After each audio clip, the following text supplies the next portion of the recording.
আগের ভ্লগে তো শেয়ার করেছিলাম যে সবাই লাঞ্চ করতে আরম্ভ করে দিয়েছে, তারপর আমরাও নিজেরা লাঞ্চ প্ল্যাটার সাজিয়ে নিয়ে বসে পড়েছি। প্রচুর কিছু অপশান ছিল, চিকেন, ফিশ থেকে শুরু করে পনির, এছাড়া ভেজেরও প্রচুর আইটেমস ছিল। অল্প অল্প করে সব রকমই নিয়েছিলাম, তবে চিকেনটা নিইনি। আর ডেজার্টে ছিল গোলাপ জামুন আর পায়েস। প্রত্যেকটা আইটেমই ভীষণ সুন্দর ছিল।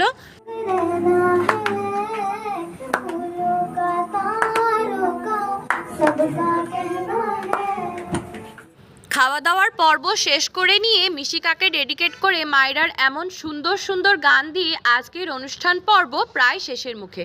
সবশেষে প্রচুর ফটো তোলা হয়েছিল আর সাথে বেশ কিছু রিলসও বানিয়েছিলাম, যেটা অলরেডি আমার ইনস্টাগ্রামে আপলোড করে দেওয়া আছে, আপনারা চাইলে চেক করে নিতে পারেন। এখন প্রায় বিকেল 4টে মতো বেজে গিয়েছে। চলুন এরপর বাড়ি ফিরবো। এই ভ্লগটা তবে এখানেই শেষ করছি। দেখা হচ্ছে আপনাদের সাথে খুব শিগগিরই পরবর্তী নতুন কোনো ভ্লগ নিয়ে। ততক্ষণের জন্য টাটা।